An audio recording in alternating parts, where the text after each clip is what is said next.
kenapa tantrum ini akhirnya menjadi berlebihan. Salah satu faktornya adalah pola asuh. Orang tua, kamu tuh anak nggak bisa diatur, lalalalah. Konflik makin besar. Mama aja bisa gini, kok kamu nggak bisa sih? Kamu kok males banget ya? Kok kamu kayaknya pakai baju ini nggak bagus deh. Itu juga sebenarnya menjadi sumber trauma yang juga sering terjadi di relasi antara orang tua sama anak.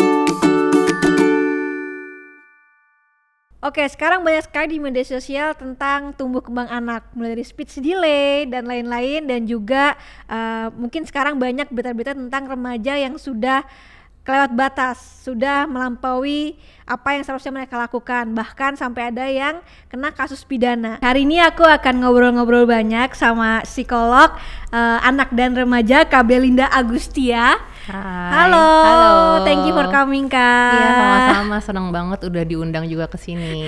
Terima kasih. Sama-sama, Kak. Oke, hari ini kita mau bahas nih tentang psikologi anak dan remaja. Dan sekarang kan makin banyak ya teman-teman di luar sana, mungkin yang Gen Z gitu kan, yang sudah mulai aware nih, Kak, dengan mental health mereka.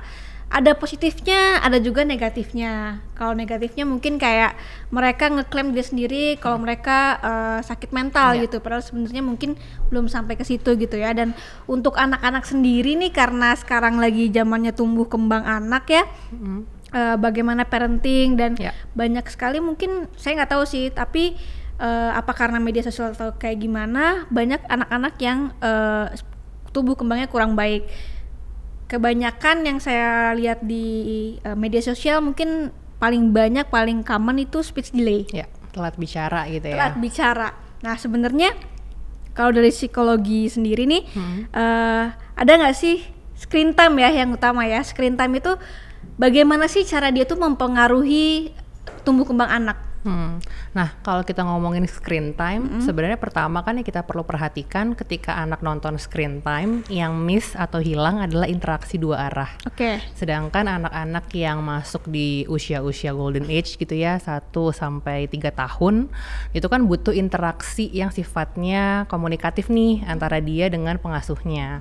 Nah, pertama itu yang mempengaruhi akhirnya kenapa sih anak ini pada akhirnya mengalami gangguan atau masalah dalam komunikasi dua arah. Jadi nggak hanya cuman kosakatanya kurang gitu, tapi ketika diajakin ngobrol, kok kayaknya dia misalnya nggak bisa tektokan ya gitu. Nah, itu yang jadi concern pertama nih, kenapa akhirnya screen time ini perlu kita batasi sebenarnya untuk anak-anak.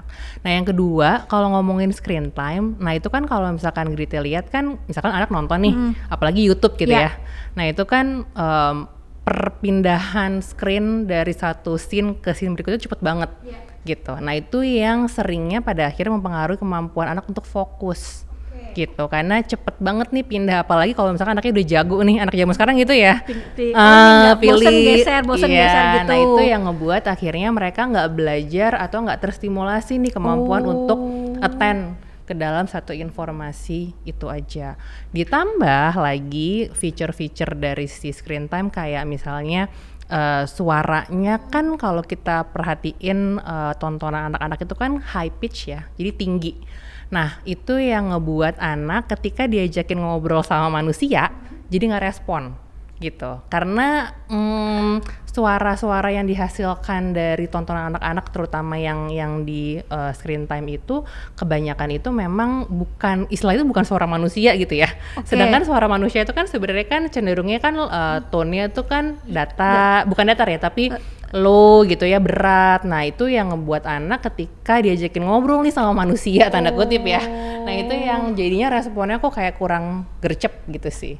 Dan juga warna dari si screen time tayangannya itu kan sering banget mencolok ya gitu. Makanya akhirnya kan lahir tuh banyak rekomendasi spesifik nih, orang tua baiknya kalau mau misalnya anaknya screen time perlu pakai atau misalkan tontonin aja nih beberapa rekomendasi kan, tontonan anak yang edukatif. Nah, itu karena pertimbangan tadi dari percepatan pergantian layarnya gitu ya, scene-nya, warnanya, dan juga gimana si isi dari si screen time itu gitu ya, kontennya itu dari intonasi suara dan sebagainya diperhatikan nih gitu. Makanya banyak tadi akhirnya lahirlah rekomendasi tontonan anak-anak yang oke deh gitu deh, ini di approve lah buat dikasih ke anak-anak kayak gitu. Oke, jadi memang sekarang banyak rekomendasi yang kayaknya mungkin sesuai gitu ya? Betul, yang sesuai, yang sudah dipertimbangkan lah gitu ya, efeknya seminimal mungkin gitu ya. Jangan sampai ngebuat anak ini akhirnya mengalami tadi tuh masalah dalam tumbuh kembangnya dia. Tapi kakak udah sempet tahu rekomendasinya apa aja? Ya, udah sih. Udah, dan memang ada yang bisa? Dan memang ada yang bisa, tapi memang sebagian besar dari luar negeri sih gitu ya. Kalau yang anak-anak yang acara dari kita tuh aku belum melihat sih secara penelitian ya gitu. Tapi kalau di luar negeri tuh udah keluar tuh beberapa rekomendasi yang disarankan, atau minimal ini deh kalau mau kasih tontonan ke anak kayak gitu sih. Oke, tapi sebenarnya kan banyak juga yang menentang kayak sehari harus berapa jam gitu-gitu. Itu ada nggak sih Kak secara psikologi? Ada rekomendasinya sebenarnya gitu kan. Kayak misalnya anak-anak di usia 18 bulan ke bawah kan memang direkomendasinya nggak boleh sama sekali. Tidak boleh sama sekali ya? Kecuali mungkin hubungannya sama video call. Kayak misalkan orang tuanya harus di luar kota atau di luar negeri gitu kan, harus ketemu sama anaknya secara online. Tapi di antara usia tadi ya, berarti kan rekomendasinya 2 sampai 5 tahun, 1 jam per hari. Itu pun harus dipotong-potong. Jadi jangan sampai strict 1 jam. Jadi 15 menit misalkan per sekali kasih gitu ya, 15 menit kemudian dan seterusnya. Sisanya semakin tinggi anak usianya sebenarnya rekomendasi itu hanya 2 jam sih per hari. Itu pun harus diselingi juga sama kegiatan fisik.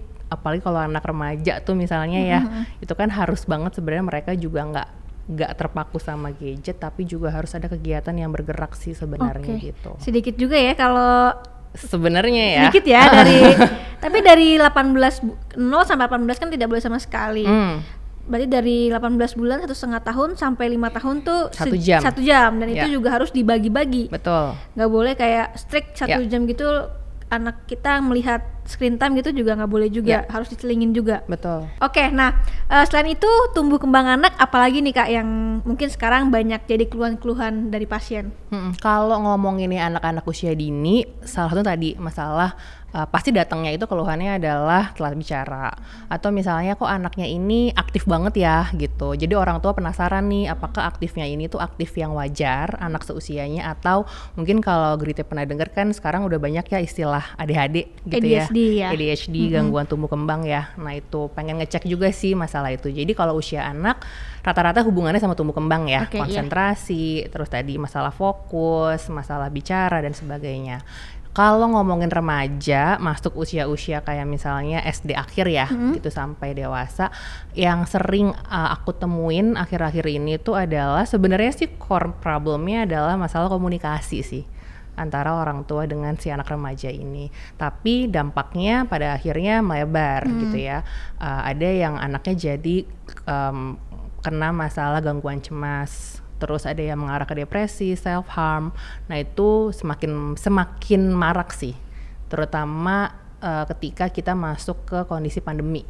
Gitu. Itu langsung lonjakannya lumayan tinggi tuh, pasien-pasien yang akhirnya datang dan aware ya sama kondisi kesehatan mental anak-anaknya sih.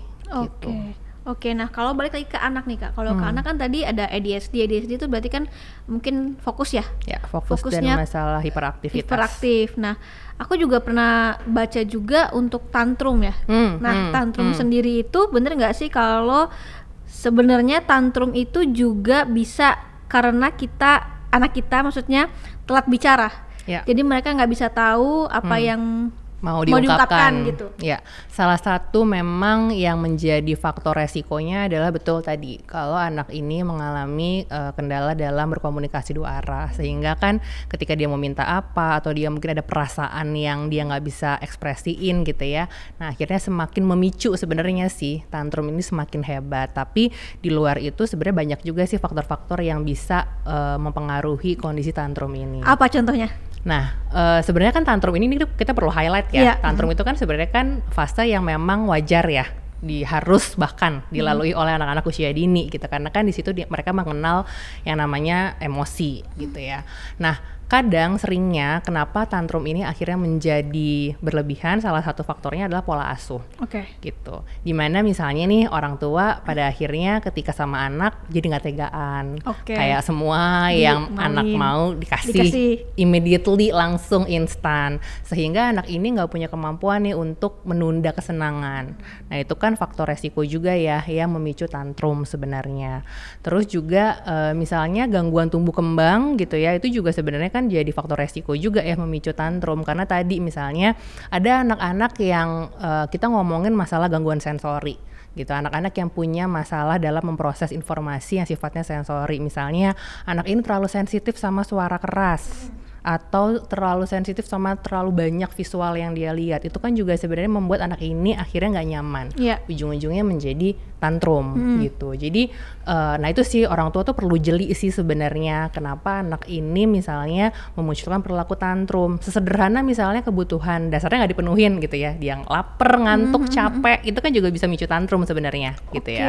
Jadi nah itu sih kuncinya adalah kejelian orang tua sih untuk melihat, memahami apa sih faktor yang mendahului sebelum tantrum ini eskalasi atau bertambah gitu. Jadi harus peka banget, karena balik lagi kan sebenarnya itu adalah kedekatan ya, gimana orang tua ini punya koneksi hati kalau aku bahasanya sama si anak ini, sehingga bisa ngebaca tuh kebutuhan si anak dengan lebih baik sih.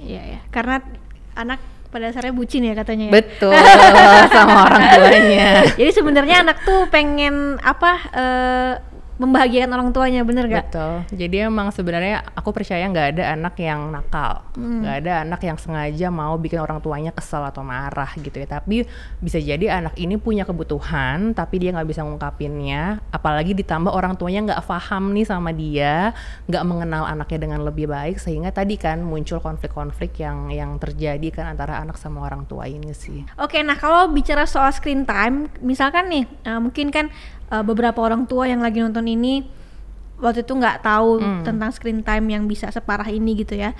Nah ketika mereka sudah akhirnya memberikan screen time dan terjadilah segala macam, apa yang seharusnya mereka lakukan sekarang? Nah yang pasti udah mulai harus komitmen sih, mau nggak mau ya gitu ya, berkomitmen untuk ya udah kita bikin kesepakatan sama si anak kalau anaknya lebih besar gitu ya, bahwa dia ada jadwal kapan dia boleh screen time, kapan dia harus nggak boleh screen time kalau anaknya udah dewasa. Lebih mudah kan sebenarnya kalau anak lebih kecil ya, kita lebih bisa kasih schedule yang jelas gitu ya. Dan jangan lupa sebenarnya ketika anak itu udah terbiasa dengan screen time, pasti dia itu butuh pengalihan gitu ya, karena kan seringnya kalau anak nggak dikasih screen time udah kebiasaan, keluhannya adalah aku bosen gitu, aku harus ngapain.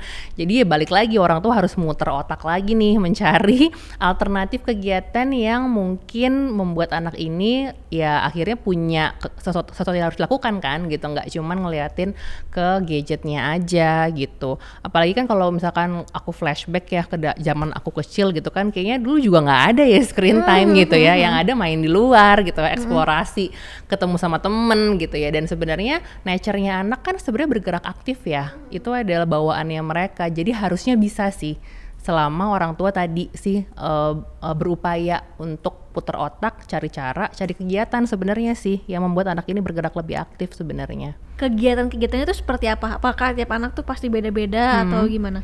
Sebenarnya sih tergantung anaknya juga gitu. Ada anak yang mungkin kita harus amati juga ya, misalnya oh dia sukanya misalnya memang tadi bergerak gitu ya, mungkin berarti akhirnya dia harus dilibatkan misalnya kayak main sepeda di luar gitu ya, atau main sama papahnya, main lempar tangkap bola, atau main sepak bola atau futsal. Ada anak yang misalnya sukanya bikin-bikin sesuatu, ada ya yang kecenderungannya kayak gitu ya, berarti mungkin dia harus kegiatannya mungkin art and craft atau bebikinan, pakai ngelukis, gambar gitu ya. Ada juga anak yang misalnya sukanya tuh nyusun gitu, berarti kan dia harus pakai apa, Lego misalnya, atau building blocks dan sebagainya gitu ya. Jadi tergantung juga sih, kita harus bener kategori tadi, kita harus mengamati sih anak ini sebenarnya tuh minatnya kemana. Jadi anaknya lebih into ya gitu ya kalau dikasih alternatif kegiatan sih. Nah kan ini kan kalau aku pribadi melihat bahwa anak itu kan cepat bosen ya. Nah aku juga pernah baca katanya mainan itu tuh kayak nggak boleh terlalu banyak, terus nggak boleh juga kayak baru sebentar udah ganti lagi. Betul. Dia itu tuh kenapa sih? Nah itu balik lagi sebenarnya melatih fokus sih gitu, karena kan kalau pertama fokus dan kedua tanggung jawab sebenarnya gitu ya. Karena ketika anak misalnya dilatih nih untuk main satu persatu, berarti kan dia distimulasi untuk menyelesaikan satu tugas, baru nanti beralih ke tugas yang lain gitu kan. Nah itu pun juga sebenarnya hubungannya sama tanggung jawab gitu. Kalau misalkan kamu udah ngelakuin yang ini, ya kamu harus selesaiin dulu dan kamu harus beresin baru ganti sama yang lain. Bayangin kalau misalkan dalam satu waktu kita brekin semua mainan tuh, udah pasti kan pertama distraksinya banyak. Yang ada anak juga nggak punya arah nih, kayak mana sih prioritas yang mau aku lakuin pertama, mana yang kedua dan seterusnya gitu. Dan tadi akhirnya kan ketika kita minta anak untuk yuk tanggung jawab beresin mainannya, ya udah buyar ya namanya anak-anak gitu ya. Udah males, udah nggak ngerti gitu ya. Nah itu sebenarnya tujuan-tujuan sederhana tapi powerful sih sebenarnya, kenapa akhirnya harus istilahnya one thing at the time ya untuk si anak ini kan belajar kayak gitu. Oke, nah bicara soal screen time nih, balik lagi karena banyak banget ya. Nah efek jangka panjangnya tuh untuk kesehatan mental tuh apa? Nah, yang pertama sebenarnya pastikan masalah atensi. Tadi kita udah bahas fokusnya. Jadi dia nggak bisa fokus.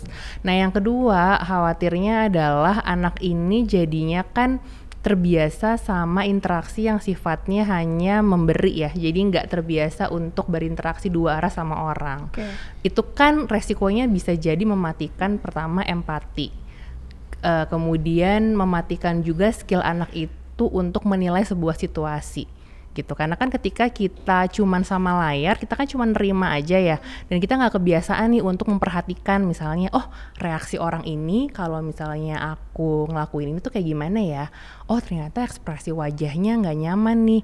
Nah hal-hal yang detail-detail itu yang sebenarnya kan itu kan cues sosial ya, yang anak harus belajar dari dini, itu yang bisa jadi akhirnya nggak terasah gitu. Itu sering juga tuh kejadian sama pasien-pasien aku gitu ya, karena dia nggak biasa untuk misalkan sosialisasi, interaksi hanya dengan layar. Ketika ketemu sama orang lain tuh agak sulit buat dia misalnya engage sama orang, untuk misalnya mengembangkan kayak interaksi yang menyenangkan, terus empati sama orang. Itu tuh hal-hal yang akhirnya miss sebenarnya untuk jangka panjangnya. Nah bisa jadi juga kan akhirnya nanti ya kalau misalkan masuk remaja gitu ya, mereka terisolasi kan pada akhirnya ya, dengan kondisi dengan si screen time itu ya bisa jadi memicu misalkan gangguan cemas, ya bisa jadi akhirnya nanti mengarah ke depresi gitu ya. Nah itu yang jangka panjang yang akhirnya mungkin jadi kayak bola salju ya, efeknya kan jadi makin lama makin besar gitu sih. Jadi resikonya cukup signifikan besar sih. Oke, nah tadi kan kakak ngomong kalau pasien-pasien banyak yang datang.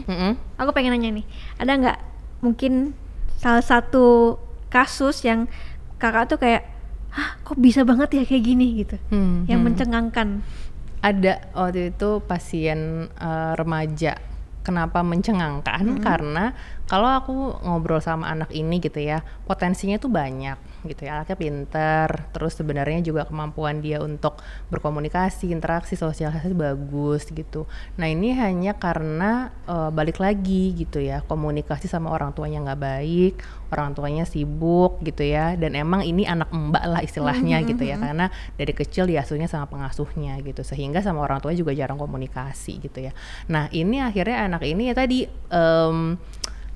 kayak mengembangkan, akhirnya dia punya kayak mungkin nggak sampai halusinasi ya, tapi kayak ada dia menciptakan figur-figur gitu ya, yang dia akan keluarkan ketika dia lagi stres gitu. Figurnya itu dari dalam diri? Dari dalam diri, jadi dia menciptakan figur, oh kalau misalkan aku lagi ngalamin konflik sama temanku, nanti dia akan membayangkan nih muncullah satu figur yang dia tonton dari film gitu ya, ini yang nanti akan di imajinasinya dia gitu ya, ngebuat temennya ini istilahnya hilang gitu. Tapi itu di bayangannya dia gitu, kemudian dia bikin kayak ada death note gitu, orang-orang yang ini tuh kayak teman-teman dia yang mungkin sempat ngebully dia, dan orang tuanya itu nggak aware kan, karena tadi nggak pernah ngobrol gitu ya, sehingga dia harus menelan semua sendiri gitu ya. Tadi dia bikin kayak catatan, oh temannya ini tuh enaknya diginiin nih gitu, intinya sih untuk menyakiti teman-temannya sih. Tapi gitu. nyakitin beneran nggak? Enggak. Jadi Nah, cuma di pikirannya dia. Oke. Nah makanya itu seneng banget gitu, dalam arti aku seneng banget akhirnya orang tuanya bisa cepat bergerak. Karena kan kalau enggak khawatirnya kan akan bertambah lebih parah ya kondisinya ya gitu ya. Tapi ternyata tadi gitu, ketika misalnya aku hadir di sana mendengarkan dia, nggak perlu ceramah deh. Kadang-kadang mungkin orang tua kan kayak ngedengerin gitu kan, kayak kamu ngapain sih, kok serem banget apa gitu ya, agak takut ya. Tapi ketika ternyata aku hanya hadir di sana nemenin dia berproses gitu ya, memvalidasi mungkin iya kamu mungkin marah banget ya sampai punya pikiran kayak gitu sama teman-teman kamu, pasti jadi kamu tuh nggak nyaman banget ya gitu. Itu tuh ternyata sangat membantu pada akhirnya ngebuat dia akhirnya mungkin merasa oh punya wadah nih untuk mengekspresikan emosinya. Dan itu lambat laun jalan dari proses konseling sama aku menghilang tuh simptom-simptom yang dia membayangkan orang lain yang akan mau ngebunuh temennya, mau nyiksa temennya gitu ya, karena dia merasa mungkin udah punya wadah ya yang lebih sehat. Dan sekarang kalau misal kita kan emang udah nggak pernah konsul rutin gitu, tapi kita masih follow-followan gitu ya di media sosial. Seneng sih karena akhirnya dia punya hobi-hobi yang India banget gitu. Kalau dulu kan dia akhirnya kan mencurahkannya tadi tuh kayak misalkan nonton film yang thriller, dia membayangkan jadi inilah orang-orang yang tadi ya agak menyeramkan itu. Tapi sekarang hobinya lebih sehat. Jadi ya aku merasa senang sih bisa mendampingi dia sampai akhirnya dia punya wadah yang lebih positif ya untuk ungkapin emosinya dia sih. Itu kalau secara medis ada ininya nggak sih, penyakitnya atau sebutannya? Nah waktu itu aku belum berani sih untuk kasih diagnosis istilahnya gitu betul. Ya karena tadi aku melihatnya masih ada poin-poin yang kayaknya dia belum sampai ke tahap sana sih gitu, karena kan tadi kan kok kayak ada halusinasi gitu, tapi kan dia sebenarnya nggak sampai misalnya udah ngedenger suara harus giniin temennya, nggak ada eksekusi yang jelas, itu pun juga inkonsisten kan, nggak selalu muncul gitu ya. Aku pikir masih bisa ditangani walaupun udah menyerempet sih ke arah klinis sih gitu. Jadi aku belum ngasih sih waktu itu diagnosis apapun gitu.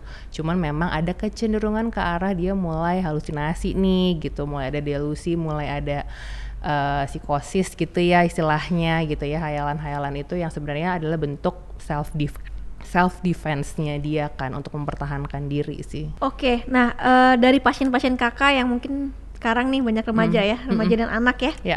Menurut kakak apa sih yang mengkhawatirkan di Indonesia tentang mental anak remaja? Mental anak remaja sekarang ini sebenarnya tuh ada, tadi sambil aku jalan kesini mikir ya, sebenarnya apa sih hal yang orang tua harus tahu nih gitu ya tentang perkembangan mental remaja. Sebenarnya ada 4 hal sih yang menurut aku menjadi matters di anak remaja Indonesia. Mungkin kalau aku di Jakarta ya, karena aku belum sampai Indonesia gitu ya. Yang pertama adalah masalah tadi bonding, kedekatan emosi. Karena kedekatan emosi antara anak sama si remaja ini pada akhirnya berhubungan sama masalah komunikasi. Gitu. Yang berikutnya adalah seks edukasi. Gitu. Itu juga jadi matters. Dan yang terakhir adalah masalah tentang bagaimana akhirnya anak remaja ini ya menjadi dirinya sendiri secara otentik. Karena sering terjadi banyak orang tua yang tadi ya, karena mungkin merasa anak ini adalah miniaturnya dia, mimpi-mimpinya dititipin nih ke anak ini. Termasuk bahwa masih banyak juga orang tua yang masih belum bisa memvalidasi apa yang anak ini rasakan, apa yang sebenarnya dia mau gitu ya. Jadi itu sih yang menurutku jadi isu-isu yang harusnya udah mulai disadari lebih cepat sih sama orang tua, karena ini akan berhubungan sama kesehatan mentalnya remaja ini. Berarti tadi 4, yang pertama bonding, komunikasi, sex education, yang terakhir keotentikan diri gitu, authenticity gitu ya. Nah kita bicara soal sex education nih, ini penting sekali ya, apalagi aku tuh pernah lihat juga sebuah VT Kak, jadi psikolog juga, dia cerita bahwa ada anak umur 10 tahun datang ke dia bersama tantenya, bukan mamanya, karena mamanya mungkin enggak lah anak gua kenapa-napa, dan dia 10 tahun itu cewek, ternyata sudah melakukan hubungan seks sama cowok. Dia ke rumah temennya cewek dan ada 2 cowok, dan dia bercerita sama psikolognya itu biasa aja, dan dia bilang dia senang dan nikmat. Anak umur 10 tahun, anak SD. Nah itu kira-kira salahnya di mana tuh? Yang pasti, udah pasti kan masalahnya di seks edukasi ya, gitu. Sebenarnya gini, kalau kita kan ngomongin tentang edukasi seksual itu kan bukan terbatas masalah seksual intercourse kan, hubungan badan gitu atau hubungan intim, tapi lebih jauh dibanding itu, lebih dalam lah istilahnya. Pertama yang pasti kenapa akhirnya anak ini memutuskan untuk ya udah nih dia ada di hubungan itu memberikan tadi secara seksual kepada si cowok ini, pasti kan yang pertama kita harus, kalau aku sih prediksinya bisa jadi relasinya nih kan, tadi kan karena yang bawa juga bukan ibunya kan. Bukan. Nah berarti pasti pertama relasi antara dia sama orang tuanya gitu, karena kecenderungannya sering terjadi, walaupun aku belum melihat penelitian yang konsisten ya gitu ya, bahwa kalau misalkan tadi itu hubungannya sama anak perempuan, terus dia mencari, berarti kan dia mencari apa, kayak kenyamanan mungkin ya, mencari tadi kenikmatan tanda kutip gitu ya ke laki-laki lain kan. Berarti kan sebenarnya apa yang terjadi antara dia sama ayahnya terutama. Karena kan kita approve lah bahwa sebenarnya kan cinta pertamanya anak perempuan adalah ayahnya. Nah itu yang mungkin jadi tanda tanya sih kalau aku, karena aku nggak handle kasus ini, tapi mungkin aku akan mempertanyakan itu, gimana sih relasi dia sama orang tuanya, terutama si ayah gitu kan. Dan yang kedua masalah tadi edukasi seks. Sebenarnya kan edukasi seks itu kan termasuk sesederhana misalkan kita jelasin ke anak nih tentang ada loh area pribadi ya kan, area non pribadi, mana area yang boleh disentuh, mana yang mana yang tidak boleh disentuh gitu ya. Sehingga sejak dini anak ini jadi punya kayak penghargaan kan terhadap tubuhnya dia. Nah ini kan berarti ada yang miss juga kan di sana, bahwa jangan-jangan ya orang tua ini mungkin belum mengedukasi anaknya bahwa ada loh area-area yang boleh disentuh sama orang lain, mana yang nggak boleh disentuh, dan ini adalah area-area yang sebenarnya tuh berharga, sehingga kamu nggak boleh nih kasih lihat ke orang lain dengan mudahnya gitu kan. Apalagi tadi misalkan kalau sampai berhubungan fisik gitu ya, harus sampai ngasih hubungan seksual gitu, ini harus dijaga. Nah itu ya mungkin bisa jadi miss juga, bahwa anak ini nggak bisa ngebedain kan, ini sentuhan yang nggak baik, ini sentuhan yang baik gitu.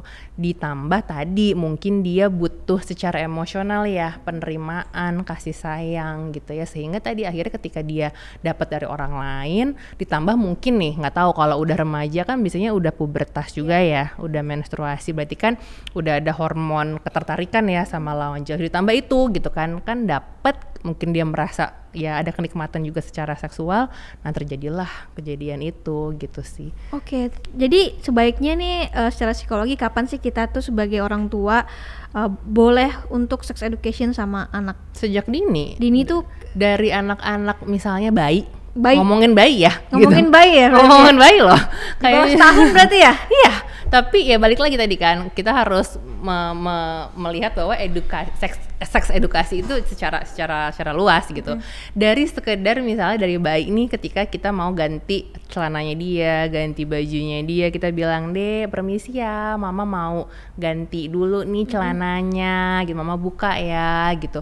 "Maaf ya kalau kamu nggak nyaman," dengan kayak kata-kata kayak gitu kan sebenarnya kita lagi mengedukasi ya ke bayi ini bahwa nih mamahnya lagi mau menyentuh dia, area-area tertentu dan sebagainya. Nanti kan sampai misalnya anak mulai usia 2-3 tahun itu udah bisa tuh diajarin tadi yang sempat aku share tentang area pribadi dan area non pribadi gitu. Makin masuk usia misalnya 5-6 tahun, mereka biasanya udah mulai penasaran sama perbedaan jenis kelamin gitu. Jadi kita mulai bisa jelasin juga bahwa kalau misalkan anaknya perempuan ya kita ada tadi kan area genital yang namanya misalnya vagina gitu. Kemudian ada payudara, laki-laki, penis dan sebagainya gitu. Jadi memang kalian berbeda gitu. Makanya kalau sama teman sesama yang lawan jenis nggak boleh disentuh ya gitu, karena itu area pribadinya. Udah mulai tuh sebenarnya gitu ya. Sampai nanti berkembang tergantung pemahaman anak ini sih. Kapan dia mulai kita jelasin kan tentang, biasanya sih umur-umur kayak bahkan SD kelas 1 ya udah mulai nanya bayi itu dari mana sih datangnya gitu. Iya, siapa ya kemana ya?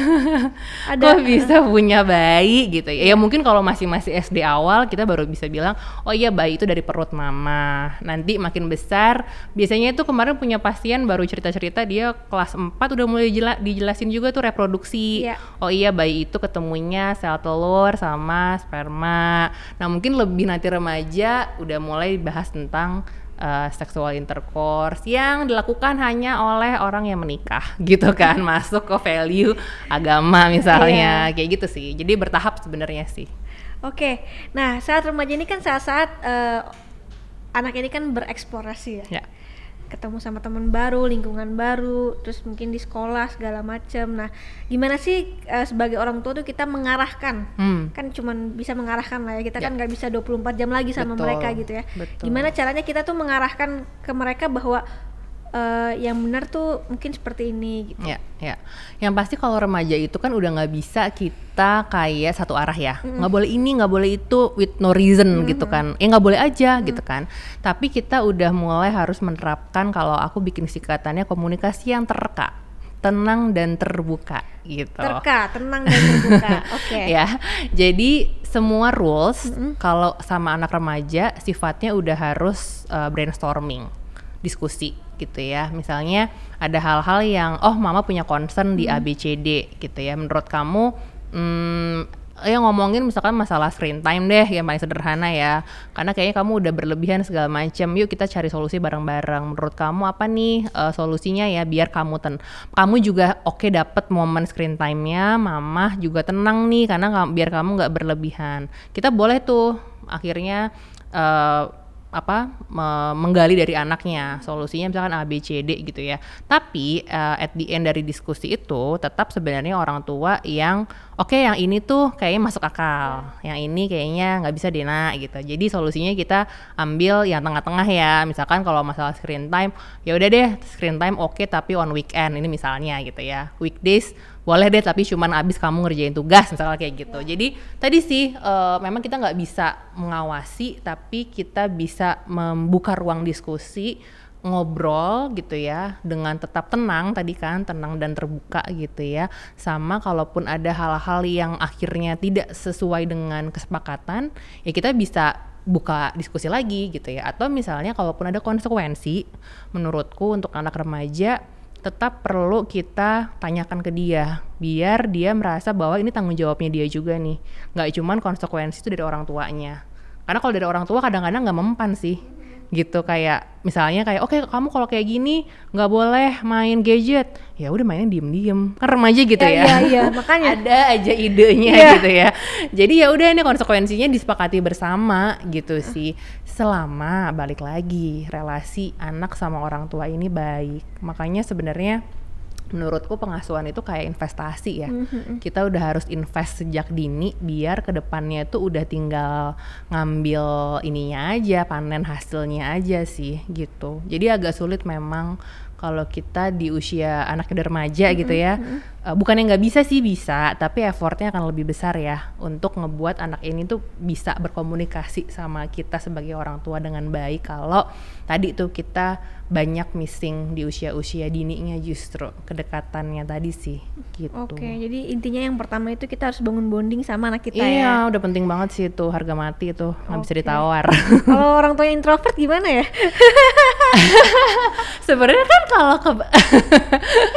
kalau misalnya kita ngomongin introvert, harusnya sih nggak ada kendala berarti ya, dalam arti kita sebenarnya boleh kok punya ruang untuk diri kita sendiri kan gitu. Dan anak ini juga sebenarnya pengertian kok gitu. Maksudnya anak itu adalah manusia yang menurut aku yang udah pemaaf, mereka juga sebenarnya sabar banget ngadepin kita sebagai orang tua gitu. Jadi sebenarnya bisa sih kita mendiskusikan sama si anak gitu ya, ataupun sama pasangan. Karena kan kita kan parenting nggak cuma sendirian ya, kita pasti harus menginvite pasangan kita ya, biar ini nggak berat gitu sih sebenarnya. Jadi bagi aku juga introvert sama, jadi tetap perlu punya support system yang baik sih gitu, biar kita juga sebagai orang-orang yang kalau ketemu orang banyak sekali udah langsung capek gitu ya, tapi kita dibantu sama si pasangan ini yang jadi istilahnya partner kita. Itu akan lebih mudah sih sebenarnya. Do and don'ts-nya nih untuk orang tua ketika anaknya memasuki masa remaja. dunya dulu kali ya, gitu ya, biar positif-positifnya dulu gitu ya. Tadi balik lagi, kita nggak boleh lupa untuk punya waktu berdua sama anak kita. Gitu, balik lagi ke bonding. Kalau anaknya 3 berarti satu. Harapannya gitu. Oh gitu. Jadi 1 anak sama orang tua. Karena kalau misalkan digabung, kadang jadinya nggak fokus gitu. Harapannya begitu sebenarnya. Bisa kok bisa. Karena orang tuh kadang-kadang, aduh mbak anaknya banyak, gimana ngaturnya gitu kan. Bisa. Ada suami, ada istri. Silakan berbagi gitu kan. Jadi bonding. Jadi tuh adalah jangan lupakan momen-momen bonding sama anak. Minimal misalnya ada ritual keluarga bareng sih. Kayak misalkan makan malam bareng di meja makan, atau misalkan abis semua udah makan malam kita kumpul di ruang keluarga, kita ngobrol gitu ya. Misalkan siapa yang mau cerita duluan, jadi satu-satu dapat nih kesempatan. Kalau anaknya banyak ya gitu. Jadi jangan pernah menghilangkan momen untuk bonding bareng. Itu dunia yang pertama. Yang kedua, ya komunikasi sih. Tadi kan, tenang dan terbuka. Karena mungkin ketika remaja itu challenging-nya adalah ya mereka udah merasa paling tahu gitu kan tentang dirinya. Dia juga udah mulai compare sama teman-temannya gitu ya. Jadi orang tua tuh harus memang meresponnya itu tarik nafas dulu, nafas, oke, tenang gitu ya, nggak reaktif lah ya gitu ya. Mendengarkan lah istilahnya keluh kesahnya dia dulu, opininya si anak, baru deh kita filter setelah anak ini terbuka nih sama kita gitu sih. Dan yang ketiga ya pada intinya sih tetap harus ada batasan ya, karena kan anak remaja ini masih tetap perlu bimbingan dari orang tuanya. Jangan sampai orang tua akhirnya malah kebablasan ngasih kebebasan ke anak. Karena tetap ya anak remaja itu kan belum bisa tahu resiko dari perilakunya, masih perlu ada bimbingan dari orang tua mengenai boundaries. Jadi ya tetap harus ada rules-rulesnya ya. Betul. Oke. Nah tapi kan banyak sekali nih remaja-remaja yang kebablasan juga ya. Udah dikasih rules juga tetap aja mereka katanya peraturan untuk dilanggar. Iya kan? Dan gimana nih cara mungkin orang tua yang sudah anaknya itu sudah melakukan kesalahan fatal misalkan sampai merugikan orang lain lah. Nah itu apa yang harus orang tua lakukan sama anaknya? Tadi sebenarnya kita sempat bahas tuh masalah konsekuensi. Makanya tadi aku bilang bahwa konsekuensi itu harus berdasarkan juga input dari anaknya. Biar anak ini merasa bahwa ini tuh adalah hal yang harus juga aku pertanggungjawabkan gitu, sehingga konsekuensinya akan lebih masuk akal buat mereka. Tapi kalau misalkan tadi tuh ternyata tingkat pelanggarannya terlalu berat gitu ya, berarti kan it means anak ini pasti punya kebutuhan gitu kan, yang sampai kenapa ya dia bisa sampai se-ekstrim ini, sehingga bantuan profesional itu akhirnya dibutuhkan kan gitu, bahwa kenapa bisa sampai ekstrim ini, sekebablasan ini, apa yang perlu kita urai. Karena nggak bisa juga sesimpel misalnya kita kasih konsekuensi hukuman, aku sih nggak jamin benar kalau sampai berat ya, berhenti. Pasti nanti akan mungkin di perilaku yang A dia hilang, tapi nanti akan muncul di perilaku yang lain lagi gitu. Jadi lebih baik bekerja sama sih sama profesional. Kalau tadi tingkat pelanggaran udah lebih berat sih sebenarnya, biar digali lah akar masalahnya di mana. Oke, benar sih, benar. Nah, ada nggak sih Kak mungkin tahap-tahap untuk menentukan hukuman nih ketika ada remaja yang melakukan perilaku yang salah, dan bagaimana menentukan juga mana yang baik, mana yang enggak, terus mana yang meninggalkan trauma untuk anak remaja sendiri? Nah, mungkin kalau ngomongin trauma ini keburu aku lupa ya. Memang kalau sama remaja itu sebenarnya kalau menurut aku tuh nggak perlu panjang-panjang gitu ya. Point out aja perilaku yang kita harapkan apa, harapannya kita dia tuh seperti apa. Karena kan seringnya karena tadi ya remaja ini juga secara hormonal dia bergejolak, mungkin dia juga mood swing gitu ya. Orang tua kepancing nih, nanti jadi kemana-mana gitu kan, orang tua, kamu tuh anak nggak bisa diatur lalalalah, konflik makin besar gitu sih. Jadi menurutku orang tua memang harus ekstra sabar sekali menghadapi para remaja ini, gitu ya. Harus punya jeda dulu. Kalau memang kita lagi nggak siap ketemu sama si remaja ini untuk konfrontasi dan diskusi, mendingan mundur dulu aja, gitu ya. Biar ketika kita ketemu sama anak ini tuh kita udah dalam kondisi yang tenang, jadi nggak kemana-mana nih, nggak ada labeling lah, nggak ada judgement gitu ya. Cukup kita bilang, mama kecewa karena kamu begini, mama harap kamu begini, gitu. Itu tuh menurut aku yang juga nggak kalah penting. Gitu, karena nanti jadinya drama lagi, karena anak-anak remaja ini pada akhirnya kalau curhat ke psikolog yang di point out jelek-jeleknya aja tentang orang tuanya gitu. Mamaku tuh tukang ngatur, mamaku tuh galak lah. Padahal kita sebagai psikolog ngerti ya, maksudnya nggak kayak gitu, cuman karena jadi kemana-mana nih nasehatnya malah semakin nggak kena lah di remaja ini gitu ya. Nah berikutnya, menurut aku sih, kalau untuk si remaja ini sebenarnya mereka itu kan suka banget kasih kepercayaan. Ya, dikasih kesempatan lah untuk ya udahlah aku bisa kok komitmen. Gitu ya. Boleh banget tahap pertama, misalnya kita ngomongin apa ya? Kalau konkret misalnya, oh nih anak nilainya jelek karena main bola misalnya ya, karena ekskul bolanya. Tahap pertama boleh nih kita bilang ke anak kita bahwa nak, mama lihat nih karena kamu main bola nilai kamu jadi turun nih gitu. Menurut kamu apa ya solusi yang oke ya gitu. Misalkan dia bilang, oke ma, aku akan komitmen gitu. Misalnya aku akan kerjain PR dulu semuanya, selesai baru aku nanti latihan bola. Atau aku akan jaga nilaiku biar stabil dan oke lah sama bola. Boleh tuh sebenarnya di tahap awal ya. Coba gitu ya, kamu lakukan itu gitu ya. Nah baru deh kalau misalkan kejadian lagi, ternyata nggak bisa loh nak, maaf ya mama tarik dulu latihan bolanya, kamu fokus dulu belajar. Nanti kalau udah oke, kita lihat progres, boleh kamu main bola lagi. Gitu sih, jadi kayak kadang emang nggak bisa ya langsung kayak cut gitu di anak remaja, yang ada dia malah makin berontak. Jadi kasih kepercayaan dulu, kita lihat komitmennya, nggak berhasil ya udah tarik gitu sih. Kalau di awal dia bilang, ya udah mah aku jadi pemain bola aja, aku nggak mau sekolah lagi. Ya boleh aja, nggak apa-apa gitu kan. Kayaknya remaja, anak-anak tuh kan jawabannya sekarang spektakuler gitu ya, di luar dari otak kita gitu. Nah sebenarnya kita boleh lihat lagi sih, misalnya orang tua tahu nih data pelajarannya, gitu kan. Misalnya ternyata, ya misalnya nih ya, kan ada juga ternyata emang iya sih anaknya nilainya kagak bagus-bagus banget nih di akademis gitu ya.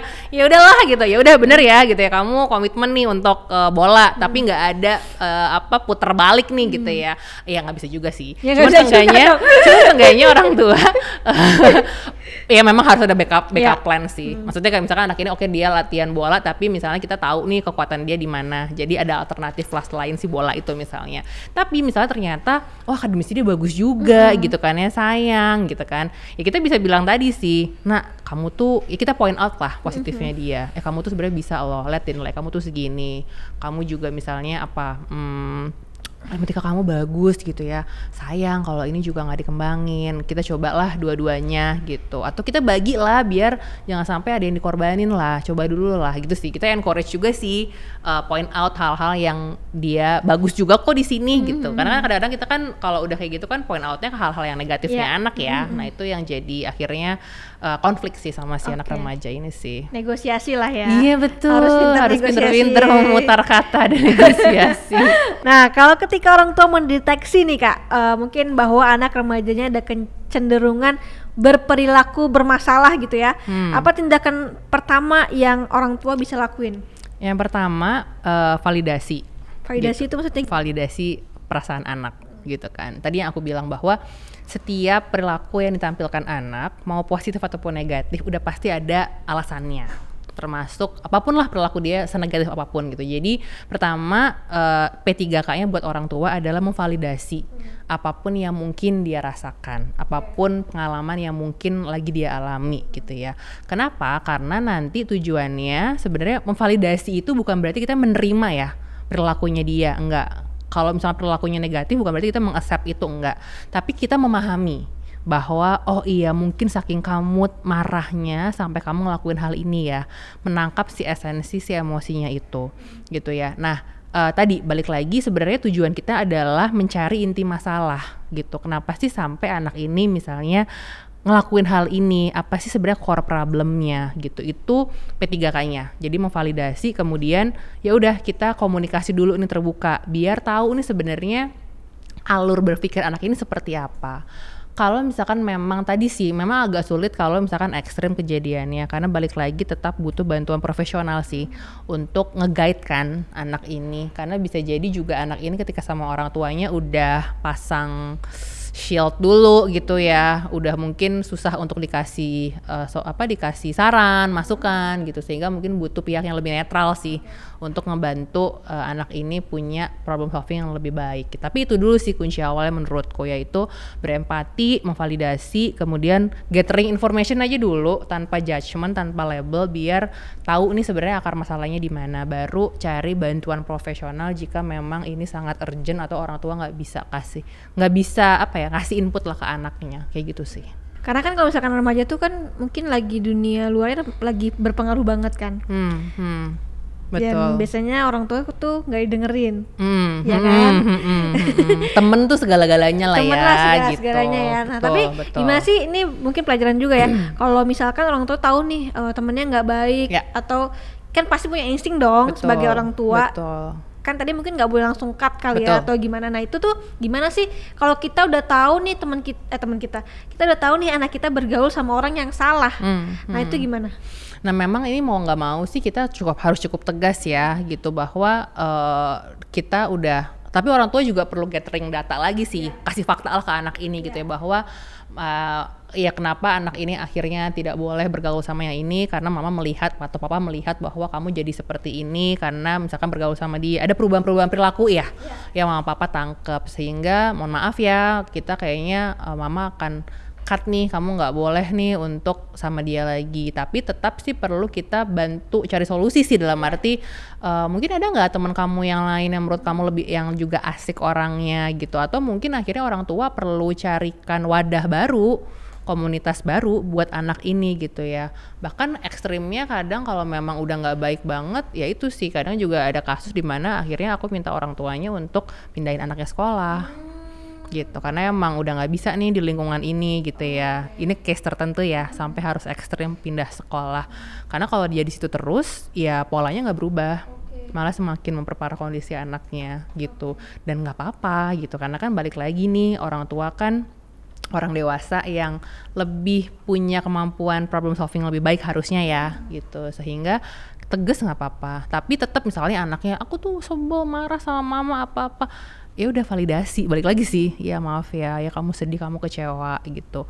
Anak tuh sebenarnya kita sih sebenarnya nggak cuma anak ya, kalau divalidasi itu kadang udah cukup sih gitu, kayak nggak perlu dikasih solusi apapun dengan kita kayak ada orang yang datang terus bilang, iya sih emang jadi kamu terus saya nggak enak ya, itu kan kayak iya bener gitu ya, ngerasa kayak diterima. Itu tuh sebenarnya untuk case-case tertentu udah cukup membantu sih buat anak-anak remaja ini, tanpa ada solusi apapun yang perlu kita ambil gitu sih. Kalau anak kita mulai pacaran, nah itu kan mungkin seharusnya di umur berapa sih? Nah ini tergantung, balik lagi ke value keluarga sih. Karena kan mungkin ada value keluarga yang benar-benar nggak boleh pacaran, ada yang ya udah teman deket aja, ada yang boleh pacaran tapi ada batasannya gitu kan. Tergantung, balik lagi sih gimana orang tua ini punya value dalam keluarga. Jadi nggak ada norma tertentu, misalkan secara psikologis gitu ya, batasannya sih nggak ada sih sebenarnya. Kita pun sebagai psikolog, kalau ditanya sama orang tua kayak gitu, aku balikin lagi ke orang tuanya, menurut bapak ibu norma dalam keluarganya gimana, tergantung, karena beda-beda gitu sih. Jadi balik lagi nih, orang tuanya mau gimana nih pembentukan terkait tadi tuh kedekatan itu gitu, apakah pacaran masuk dalam term kedekatan antar lawan jenis atau enggak, kan beda-beda ya gitu. Tapi kalau misalkan nih pacaran udah dibilang boleh umur 18 atau 19 gitu. Tapi kan pasti dong mereka ada tertarik ya, terus betul. Malah jadi pacaran diem-diem. Nah, itu kita tahu nih. Nah, itu gimana tuh? Nah, sebenarnya boleh balik lagi sih ke ini kan tentang seks edukasi ya gitu, bahwa misalnya kita tahu nih anak kita udah remaja, pasti nggak tertolak, tidak bisa dihindari sih kayak perasaan suka, itu kan hormonal sebenarnya. Ya boleh kita bilang ke anak kita bahwa kamu wajar kok suka sama cowok, iya sih emang dia ganteng ya gitu. Ini kan kita part of validasi kan sebenarnya, bagian dari validasi. Kamu iya ya seneng kali sama dia, jadi deg-degan ya kalau deket sama dia gitu ya, jadi pengen nempel terus gitu ya. Tapi kamu masih inget kan kalau balik lagi ke seks edukasi gitu, bahwa ada batasan-batasannya nih antara cewek sama cowok, kamu harus jaga ya. Paling itu sih yang bisa kita berikan berulang ya ke anak ini mengenai batasan-batasan terkait sentuhan gitu kan, bahwa kita tuh punya value dalam keluarga, ini tuh bisa dilakukan ketika misalnya udah menikah kayak gitu sih. Atau ya misalnya kita juga boleh banget sebagai orang tua lebih effort lagi ya, kenal juga nih sama orang yang jadi crush. Sekarang bahasanya crush kan anak-anak itu. Aku punya crush gitu. Kenal sama orang tua si crushnya ini, jadi kan pantaunya berdua ya, jadi lebih enak aja sih menurutku gitu, bahwa orang tua sana tahu gini, oh misalkan ini lagi bareng-bareng, jadi sama-sama kontrol kayak gitu sih. Misalnya oh lagi main tapi kalau di kamar nggak boleh ya, kita mainnya di ruang keluarga aja. Atau misalkan kalau di kamar cewek-cewek lagi ngerumpi, lagi ngobrol, nggak usah dikunci ya kamarnya gitu, nggak apa-apa dibuka aja kayak gitu. Termasuk sebenarnya kalau masalah pacaran ini kan balik lagi ke media sosial ya. Kan kadang-kadang kan di media sosial sekarang tuh banyak banget ya kayak scam juga banyak. Nah itu tuh sebenarnya parental control juga penting kan. Kita harus kontrol apa aja nih konten-konten yang anak kita bisa lihat dan download. Kalaupun misalnya ketahuan nih anak ini penasaran kali ya, namanya anak, tanya aja ke anaknya gitu dengan tenang terbuka tadi ya, walaupun sulit. Kayak apa sih yang kamu pengen cari tahu, kenapa kamu nonton ini, biar anak ini punya safe place aja sih buat bertanya lebih lanjut gitu. Apa sih yang bikin dia terdorong untuk melihat konten kayak gini, biar penjelasannya bukan dari temennya atau orang lain, tapi dari orang tuanya gitu. Nah itu kan lebih enak ya kita jelasinnya, oh iya ini kamu penasaran karena ini, wajar kok, tapi kamu inget kan ini tuh sebenarnya belum usia kamu untuk ngelihat, kamu belum boleh, tapi kamu ngerti sih kamu pasti penasaran. Apalagi pengen kamu tanya, ini momen-momen penting sih menurut aku, krusial untuk kita gali sih apa yang penasaran, apa sih yang dia pengen tahu kayak gitu sih, biar informasinya juga benar gitu sih, nggak salah. Berarti nggak cuma soal percintaan ya, semuanya kita harus bisa menjadi jawaban dari pertanyaan-pertanyaan penasaran mereka gitu ya. Betul. Kalaupun kita nggak tahu nggak apa-apa, cari tahu bareng aja gitu kan sebenarnya. Kan nggak apa-apa ya kalau orang tua nggak tahu, wajar ya. Ya udah kita cari tahu bareng yuk gitu kan, boleh juga. Iya. Oke. Nah ini aku juga pernah dengar nih kalau orang tua itu bisa menjadi sumber trauma anak. Ya. Nah, itu biasanya trauma apa sih Kak yang diturunkan oleh orang tua ke anak mereka ketika mereka memasuki usia remaja? Nah ini hubungannya sama tadi aku sempat mention tentang concern aku di perkembangan mental remaja, tentang tadi keotentikan diri. Nah sering terjadi itu adalah bahwa orang tua ini lupa bahwa anak ini sebenarnya adalah individu yang beda dari kita sebagai orang tua. Dia punya karakternya sendiri, dia punya minatnya sendiri, dia punya pemikirannya sendiri gitu ya. Nah kadangnya sering jadi trauma adalah bahwa kita tuh tadi secara halus walaupun langsung gitu ya, menyisipkan nih mimpi-mimpi kita. Mungkin mama aja bisa gini, kok kamu gak bisa sih, kayak gitu-gitu loh, walaupun kecil-kecil ya.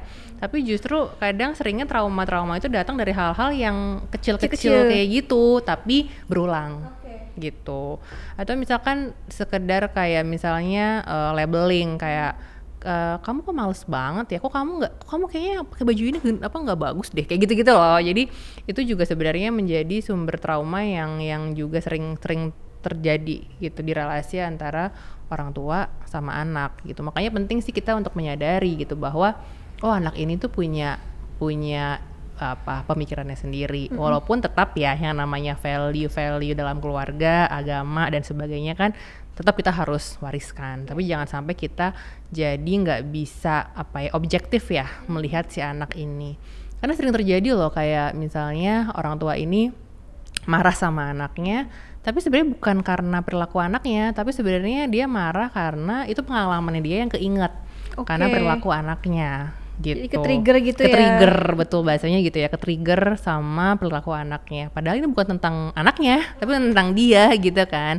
Nah, itu yang kita perlu aware banget sih sebenarnya sama diri kita sendiri sih gitu. Makanya kan sekarang banyak ya itu ya yang kayak trauma trauma healing gitu kan. Kita juga inner child wounds kayak gitu. Itu bagus sih menurutku karena akhirnya kita jadi lebih aware ya sama diri kita sendiri sih. Oke, mungkin terakhir Kak, ini pesan dari Kakak untuk orang tua dan mungkin juga untuk para remaja ya, para remaja yang nonton ini terkait penanganan mental, seperti apa mungkin pesannya? Oke, untuk para orang tua yang pasti tadi sih saranku adalah tetap jangan lupa, jangan males untuk bangun bonding sama anak karena itu krusial banget dan dilakukannya bukan dari dia udah remaja tapi harapannya investasi sejak dini gitu ya. Apakah akan sulit atau nggak bisa ketika anaknya remaja? Bisa, tapi lebih akan effort aja sebenarnya. Kemudian juga tadi bahwa orang tua nih perlu membangun komunikasi yang sehat sama anak, yang tenang dan terbuka sebenarnya. Dan para remaja sebenarnya pengen juga kasih pesan gitu ya bahwa ya apapun yang ya mungkin orang tua kamu juga masih belajar sebagai orang tua gitu ya.